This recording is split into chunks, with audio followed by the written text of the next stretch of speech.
Now let us start with a basic question that what is literature? Now this particular word we have, all of us have a little bit of vague idea about what literature is, but let us discuss in details because it's important from an examination point of view that you understand and you can define what is literature.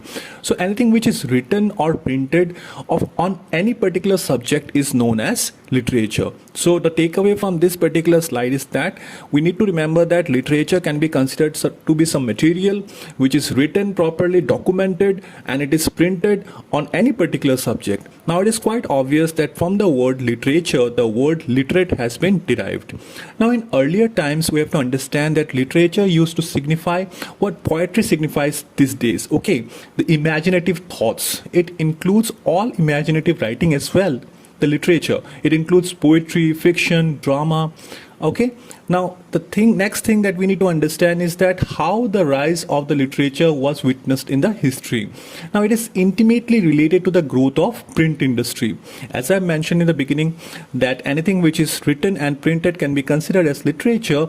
Obviously, we know that the printing industry prospered after the industrial revolution. Okay, now after the print industry was in a boom, then the literature was more prominent. All right, now books became commodities as the capitalist market economy generated a middle class which had the leisure and the literacy to read books. Now prior to this, what happened is that books were primarily written by hands and it was only reserved for the higher class people. Alright, so literature was confined to only a particular segment of the society, to the upper class society.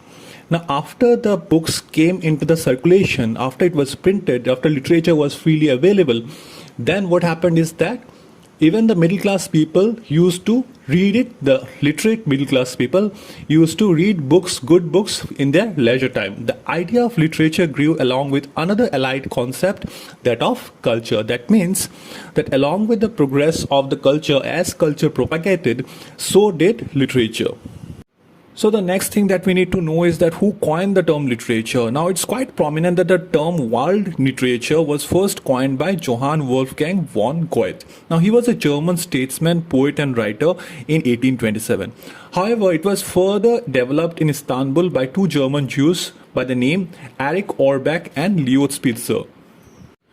Now the first known use of literature was obviously witnessed in 15th century, and if you talk about the father of English literature in particular, that is none other than Geoffrey Chaucer. Now we all know that Geoffrey Chaucer is a very eminent author, poet, and a particular civil servant he was as well, and he was best known for his Canterbury Tales. Now this particular person, I have talked before in the previous session also, where we have talked about the word formation, that English vocabulary actually owes a lot to Geoffrey Chaucer because he has contributed immensely.